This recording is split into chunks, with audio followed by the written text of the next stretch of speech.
Bleeding Blue Podcast, episode 41. We are back at it. Sorry for the delay. This episode will be broadcasted and sent out to everyone a little bit later just because we got a busy schedule. We're busy people. So it'll be out.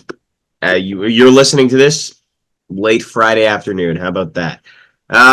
Anyway, Blue Jays. Let's get right into it. Ryan, they in the last three games, they're 2-1 against the Red Sox and Yankees. They won one against the Red Sox, and they lost one of the worst losses against the Red Sox. Last night's game, 2 nights ago, the game got rained out, so they were not able to complete the three-game series. But yeah, I say that there's one thing that is positive in the last few games, and I think we can all agree on that, and that's the runs. Blue Jays have consistently been putting up decent amount of numbers, and I'm going to have to say that the main reason for that is our good friend Vladimir Guerrero Jr., and ever since he got his haircut, he has been absolutely off the walls, hitting home runs. Somehow he's been able to get that launch angle to a point where he is hitting the balls out of the ballpark. And we witnessed the farthest hit ball of his entire career, 471 feet. Sadly, in that game, we ended up losing, but still, there's one thing that we can take positive out of the season, and it's Vladimir Guerrero Jr. I'll take it. You know. Yeah. How about you? You agree with that? Yeah. That dude loves Fenway, man. He's always so good. Fenway. So good there, yeah. Yeah. I think that's probably why he hit that absolute nuke on what was it, Monday? Yeah. Hit that nuke on Monday. Yeah, let's just get into the first game here. You know, great 7 innings, first 7 innings. You know, we're up 6-2? We're up 6-2 heading into the eighth, and then who on the team? Meza, Pearson, Pop, all fucking jackasses decided to blow the great lead that we had. Bassett had a great outing. Went 7 innings, only 5 hits allowed, which is great for the starters that we've been experiencing. The starting pitching, and then the bullpen decides, you know what, we've actually done good offensively. Let's let the other team have some more runs. So yeah, we gave up 4 in the 8th, and then of course the game winning run in the bottom of the 9th. Not a good look on this pitching staff. No, that we have. Terrible, actually. If I want to talk about that team and how that game went, especially game 1, it was a disaster. It was an absolute disaster. When you have Chris Bassett, who's going 7 innings, 2 earned runs, gave up the long ball. Holy shit, long ball to Rafael Devers. It was just a game that completely blew out of proportion and did not need to get that way. And this is the reason why we struggle. And it's like, it's the bullpen blowing that game. Tim Meza, as you said, and Nate Pearson and Zach Poop. Like, they're ruining this team by just being terrible against the bullpen. And I remember there was a series that kind of went similar to this. It was a lot of back and forth games between the Red Sox and Jays the first time they were at Fenway. And that's kind of what happened in this game. They just so annoying. It gets up 6-4. You know, you still have the lead, but I knew right then and there. I was like, we're not winning this game. I just knew right after the David Hamilton home run. I knew right away that we are not winning the game. It's too bad. It really sucks because, yeah, I can't. I don't even know what to say. Like, it's just terrible. Yeah, not a good look on this team, man. But we bounced back the next game, and I think that's a good sign. You know, put up 9 runs against a good pitching staff in the Red Sox. 9 runs. Yeah, 9 back-to-back 9-run games against a good Red Sox pitching staff, and Brian Bello only 2 innings with 5 hits but 7 earned runs. Yeah, I think that was a great bounce back game. Everyone basically contributed. If my stats looked correct here, yeah, Springer with a 3-hit game. Yeah, 3 for 5. which is great. I think that So kind of started this burst of offense, as you could tell from Thursday's game, which we'll get into later. But yeah, just a great offensive showing from the team, and obviously that was the game with Vladdy's. Was that Vladdy's home run that game? no, he had two doubles though. He had two Okay, doubles in the game too. The that first was the was first. when That he was hit the first a game. 171-foot home run, and Yep. I can't say enough about the dude. He was awesome. I was gonna say again in game one, things that contributed to the loss were Addison Barger dropping a pop up to third base and Kevin Kiermaier dropping a ball in center field. That's one of the reasons why we lost. However, Kiermaier did have a 3-hit game in game two, so that kind of made up for a lot of it. Mm-hmm. But we got to Brian Bale. We're getting to these starting pitchers and getting to their bullpen, which is always a good thing because bullpens aren't sustainable in that way. They're not something that you can rely on consistently. You can, for the most part, you can, but especially when you take your pitcher out in the second inning, you're going to have to rely on them right after. Of course, what ended up happening was their pitching. Josh Winkowski went 6 innings after Brian Bayo went 2 and a third and only gave up 2 earned runs. Yeah.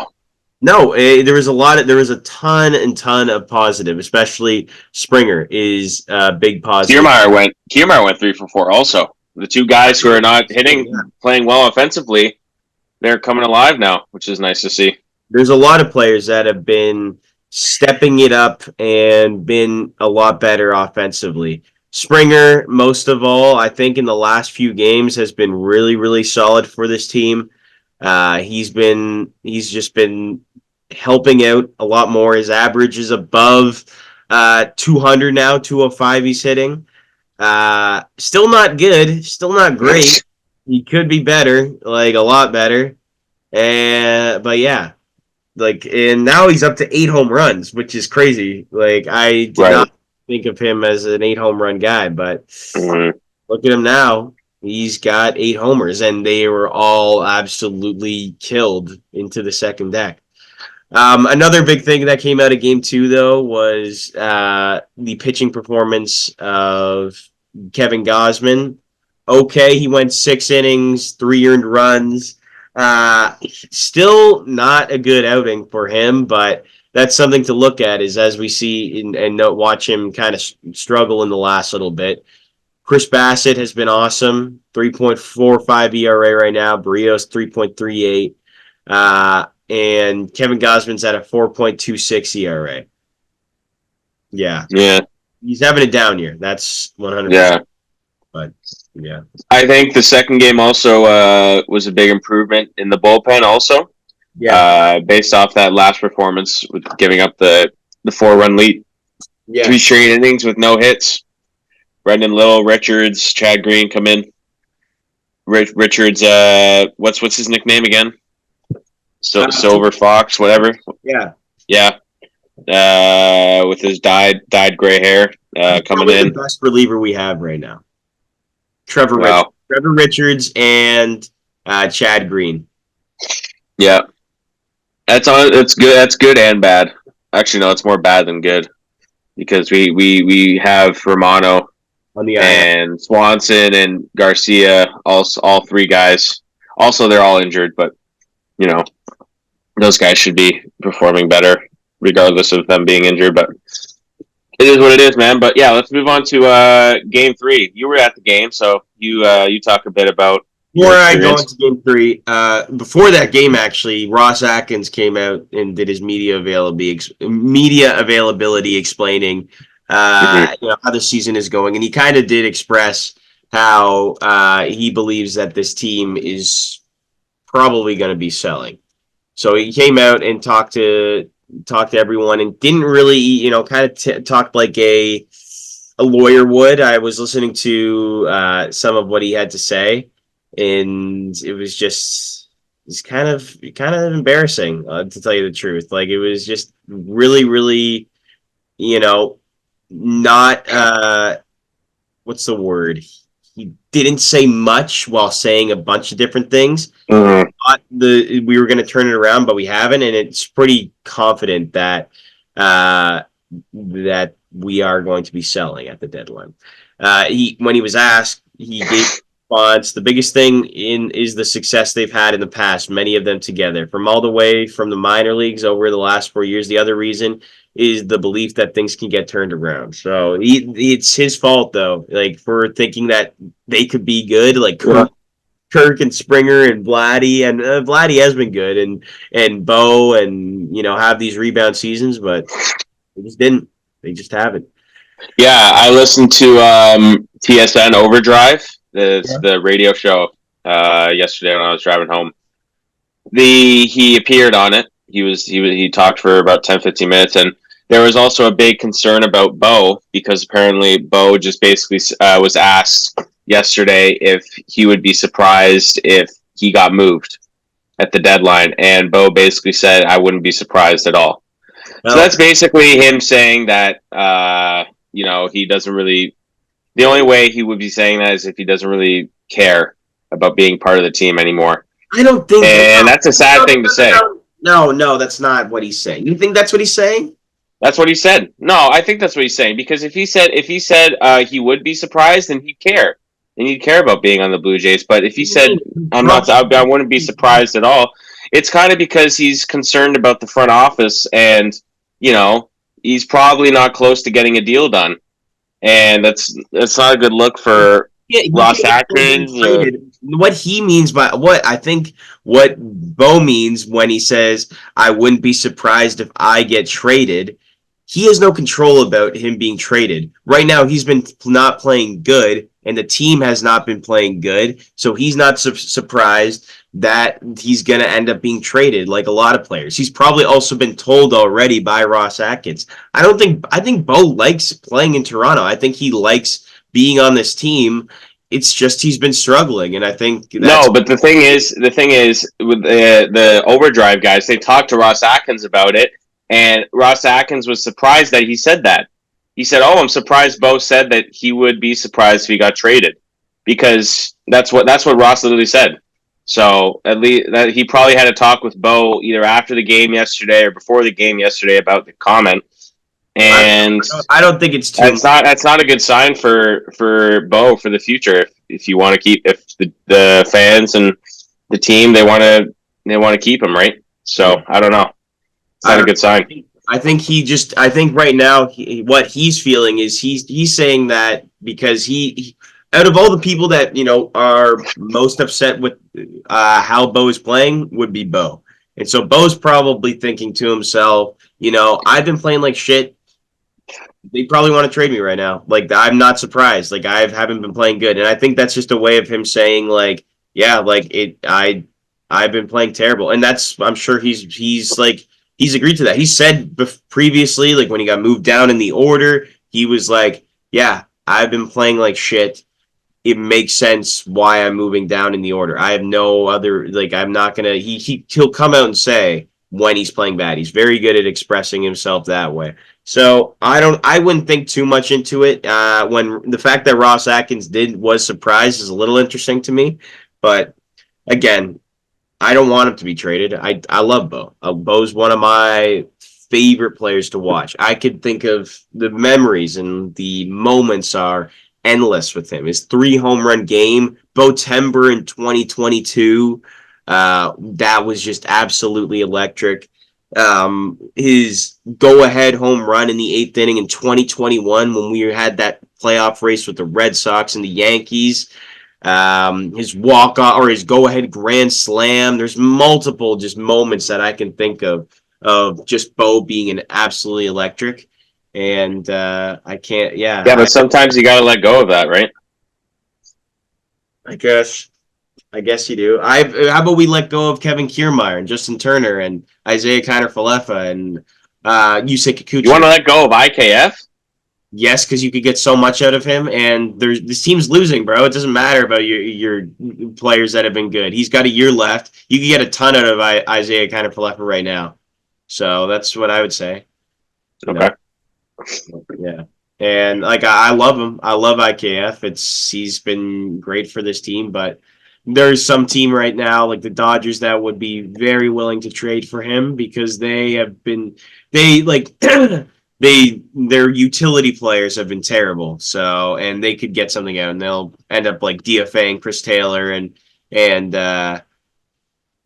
Kevin Biggio or something like that. And get Isaiah Cutterfliff because right now he's hitting like two. He's the second best. Oh, he has the best WAR. He's almost has a 3 WAR for the Jays right now, and he's hitting 283. So Okay. Yeah, I can see why the Jays wouldn't be a bad idea to sell him. yeah, But yeah, nonetheless, great performance yesterday against the Yankees. Struggling Yankees. I think they've only won 2 out of their last 11 games, which is pretty wild to think of, considering who they've been playing. They just played the Mets recently, and didn't they lose both the games? Or they went 1-1 with the Mets or something. Grimace Mets. Yeah, yeah. So Grimaces.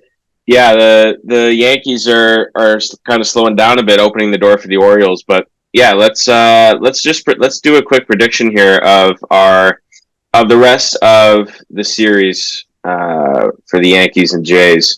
Obviously, the Jays have already won a game, and that's partially our fault for not doing the podcast the day before, not predicting the whole series. But it is what it is. But let's predict the last 3 games, knowing that the Jays have just won on Thursday. What are your thoughts? Well, first, I just wanted to say, Vladdy, I love you. Thank you for being good all of a sudden, and that home run last night was awesome. I don't know how it got out. And yeah, what else was I gonna say? Predictions 3-1. Blue Jays win the series. Okay. Hey, Straight up 3-1. Okay. I like it. You know what? I'm gonna go with that too. I think the offense is hot. Like I said, 2 straight games, 9 runs. Game before that, 6 runs. So they're kind of coming up a bit. But the Jays do have hard pitching opponents up ahead. They do have former J. Marcus Stroman coming in today. Nestor Cortez, and obviously Garrett Cole. So on Sunday, which will be a tough to hit Garrett Cole there. Yeah, that would be a tough game. I'd love Marcus Stroman to get absolutely pummeled by the Jays, or by the Jays absolutely pummel him.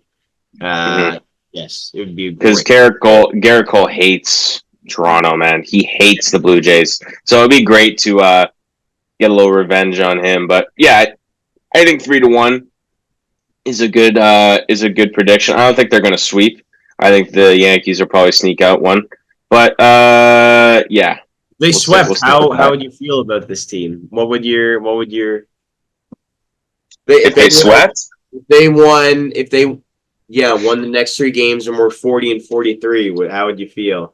It's still I'd feel very good, but still ways away from I don't know. There's a couple of tough series coming ahead, man. They got the Astros another 4 games, and they're kind of coming back up on the wild card race. And then they have the Mariners and the Giants, and yeah, it's a tough road ahead. But I think it's a good starting point for if they do want to go back into the wild card race, because they're what they're 13.5 back of the Yankees, and they're 6.5 back of a wild card spot. So if they still want to keep contending for this, then they're gonna have to win a lot of series to come back. So yep, I think 3-1's a good safe play for this series. Agree, definitely agree. Am I seeing this right? The Guardians have the best record in the AL. Yep. Holy shit. That's wild, man. Yeah, let me take a look. Teams right now in 51-28. That's the best. And then the Baltimore Orioles are 51-30. They're tied with the Yankees right now. Yeah. So they're right there. I thought the Orioles were a couple games back, but yeah, the Jays are kind of helping out your favorite team there in Baltimore. Yep. Yeah. So yeah. Good series so far. Let's just keep it moving. All right, let's go into some hockey talk. Recently, a couple teams in the NHL Obviously, awards was last night. The NHL awards. McKinnon winning the Hart and Ted Lindsay Award, which is pretty crazy. Seeing that McDavid and Kucherov had over 100 assists. Only four players doing that ever. I think it's now five players now doing it, which is pretty insane that McKinnon won it over them. And McKinnon, didn't really do much in the playoffs, which is, I don't know. Well, actually, considering, it's only a regular season award, but I think Kucherov deserved it, in my opinion. That guy played unreal last year because he basically carried the Lightning to a playoff spot. If Kucherov didn't play well, they were screwed. They weren't making the playoffs. So I'd personally give it to Kucherov this year.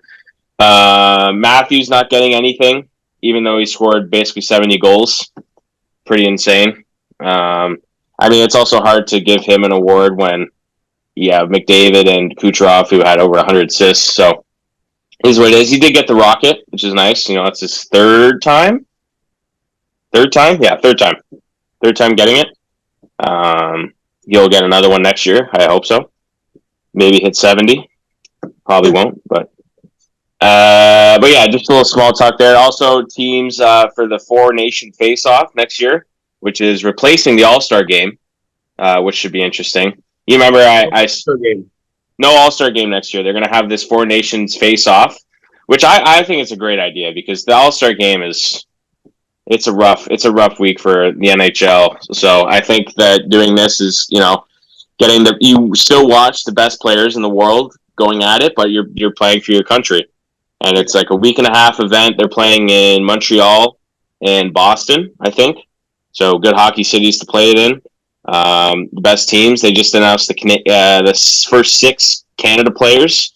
I believe it's McKinnon, McDavid, Makar, Crosby, Braden Point, and Brad Marchand. I think 6 great leaders, first of all. All these guys, obviously Crosby and Marchand, have experience playing with each other in past Olympic teams. The World Cup of Hockey tournament 2016, they have experience, so that they'll probably be on the same line together, which would be fun.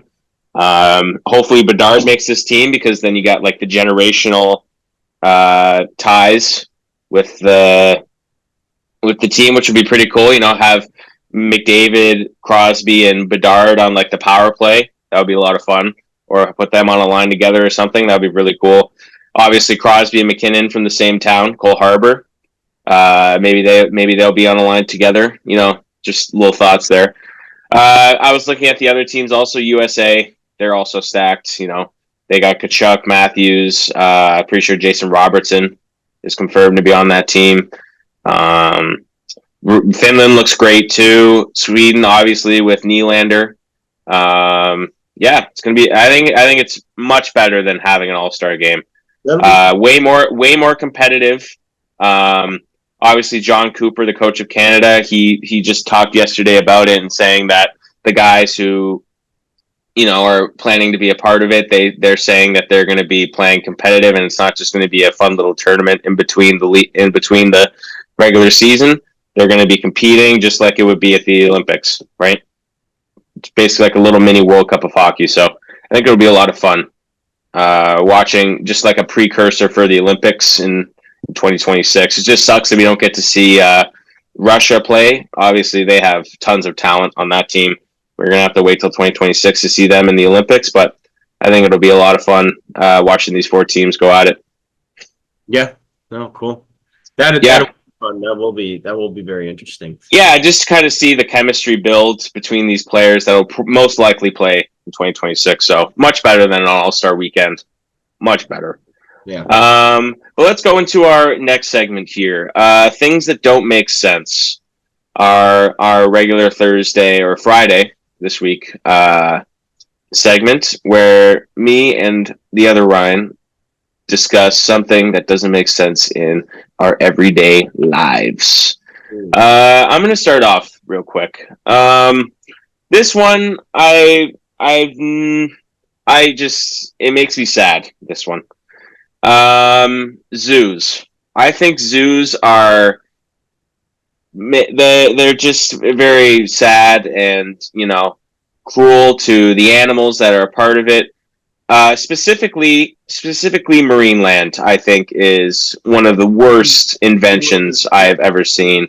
Yeah. I think I haven't been there since I was like 4 or 5, and even then I didn't really enjoy it that much because seeing animals, getting there's obviously been allegations and reports about the workers, the employees at Marineland and other zoos like SeaWorld, like the American Marineland, abusing these animals and obviously taking them away from their natural habitats and treating them wrongly. And yeah, it's not a good look on zoos in general. I haven't even been to the Toronto Zoo like in a while, and it's just I'm not a big fan of seeing animals outside of their habitat and Yeah. not naturally, especially like polar bears, for example, like in the summertime, polar bears, it's just not a good look, really. Lions in winter, like seeing them out.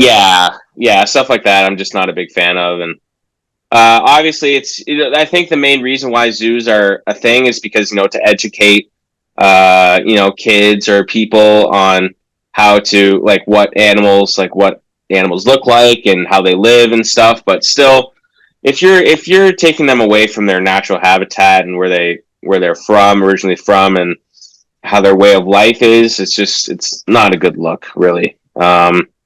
It is cool to see animals that you don't see on a regular basis, like animals from different countries and different continents. But also, it's sad, right? So that's something I hold deep, and I'm not a big fan of personally. No, I totally agree with you. There's a couple things I want to point out.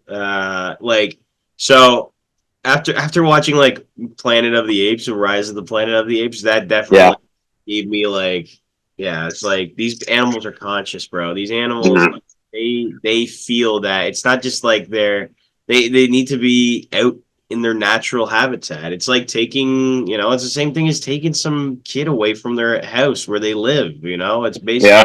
they feel that pain. The parents feel that pain. You've seen videos, I'm sure, of like that happening to Hmm. people and then them getting taken away from their home and like they're just sad and like depressed, and especially those conscious animals like whales and apes and gorillas that are very very Hmm. smart and emotionally intelligent too. It's not cool. It's not a cool thing, and especially I don't know if you've seen the movie Blackfish. Highly recommend. No. You should watch that. You should definitely Okay. watch it. It gives a really good. It won the Oscar actually for best documentary. Okay. It breaks down just like how terrible these sea worlds and marine lands and ocean like theme parks, I guess, or ocean zoos Hmm. are, because there's these animals. You think they're friends and they're friendly and they do all these tricks, but you hold them and take them away from their homes and hold them in these captivities. Like these whales are in these boxes of just pure dark for days and days, being starved. And Hmm. imagine doing that to a human? How like mentally that would fuck you up if you're just in this Hmm. dark hole. It's like prison. And Yeah. some point that's gonna make that animal crack. That's kind of what ended up happening. Is like that animal cracked, and these are wild animals too. And trying to be friends with them and play with them and use them, they're not humans. You can't just they're not Hmm. dogs. You can't just Hmm. and teach them to do these different things. But and it ends up biting those people in the ass. And if you watch the movie, you'll see. So watch that movie. Watch it tonight, honestly, because it's really good. It's really really good. Hmm. One of the best documentaries I've ever seen. But yeah. Yeah. Uh, Let's move on to your thing that doesn't make sense. all right. So mine's way more lighthearted, a lot more positive, Yeah. and a lot more ridiculous. Things that don't make sense is people. It's towards people, I guess, and towards a certain audience. People that do not like Spider-Man 3. Man, is Yeah. very very hated by a lot of people. People do not like it. It was criticized extremely when it came out. But I fucking love that movie. I think it is a great. There's things that could have been different, but there's things that could have been different with the other two movies as well that would have made it better. Hmm. I think action packed. It's a great story. I love the idea of the theme of addiction that where Peter all of a sudden has this symbiote that causes him to get this feel this more power and strength, but it takes over him and makes him this terrible person. I Hmm. think they did a good job at showing that theme, and I love that movie. The action's great. There's so many memes too, a part of that movie. Yeah. I think of Bully McGuire. So many great lines. You're trash, Brock. Or like where he's saying like, "Give me rent, Hmm. rent." Yeah. When you Give me feel a ring. the Give me a door. ring. Yeah. And like, there are just so many funny moments. Especially a lot in those movies. But I love it. I think it's so much fun. It's so nostalgic for me too, and that's probably one of the reasons why I love it so much. And I don't get the hate, bro. It's pretty much the same as all the other two Sam Raimi Spider-Man. Like in terms of just quality and entertainment wise, I love it. The action's great. Sam Raimi is so good at creating action. There's some great scenes. The final battle's awesome. The scene in the sand where Sandman's trying to grab his daughter's necklace with the photo. Hmm. It's a beautiful scene. You guys, great for that. It's very ahead of its time. Um, I don't get it. That does not make sense to me how people don't like that movie. And I know you like it, don't you? Do you like it? Oh, it's fantastic. Yeah. All three are great. Yeah, Sam Raimi, Spider-Man, they're all great. they are. It's hard for me to rank, but personally, I like the second one the best. Same. I think most people can say that, but three gets way too much hate. It is fantastic. I can watch that. I can watch that 5 times a day and not You're get tired of right it though. because there's so many good moments in it. And another part that's under like another person that I'd say kind of gets hate for is James Franco. I think his part in it's really good too. Of him, turning, becoming the Hobgoblin, and I think it's fucking awesome.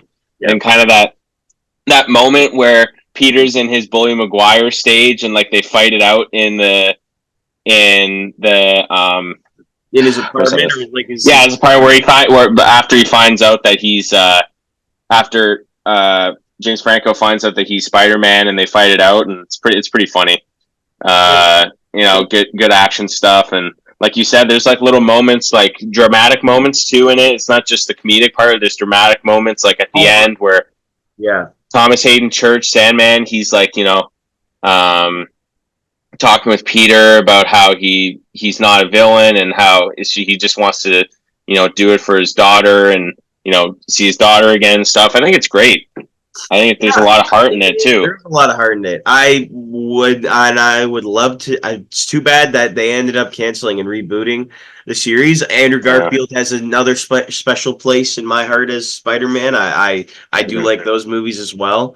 I don't have a problem. They're not as good as the other ones, but they're still fun. They have their moments. Spider-Man's one of the greatest characters in all of film, I guess you could say, and He's the best fictional character ever made, best in one my of the best opinion. fiction comic book characters ever made. Fictional, Rest in yeah, peace, Stan Lee. Rest in peace, Stan Lee. yeah. So one of the just a very very relatable character too. That's why I think people Mm-hmm. love Spider-Man so much because you can just relate to him on so many different levels. Especially 100%. to Spider-Man 1, with great power comes great responsibility. There's so many different lessons. Yeah. Anyway, that's it for today's episode. Thank you guys so much for listening. Not too long, not too short, but we did everything. We summed it all up. Talked some Blue Jays, talked some animal activism. We talked some Spider-Man, and we talked some hockey. So it all works out in the end. And wait, Euro talk. We need a Euro section. The Euros, but it is what it is because Croatia stinks. But we are now cheering for Georgia, the great state in the U.S., Georgia, but also a country. So we're going to cheer for them as they move on. The biggest underdog story of the Euros so far. Let's cheer for Georgia. Let's clap it up for Georgia. Clap it up for Georgia. Yeah. So there's our Euro little mini Euro section. We have to include it, Ryan. We have to include it. Fine, fine, Has to fine. happen. All right. A lot of people. A lot of people. Thank you guys And so much. yep. Have a good one. TikTok, Instagram, not Snapchat. We're not on Snapchat. Twitter, but late, if you are listening, I'll let you know my Snapchat. Just send me a DM. No women that listen to this other than our parents. Yeah. Anyway, yeah. Twitter, we're on it all. Spotify, YouTube, listen to us there. Have a good one. Cheers. And see you next week.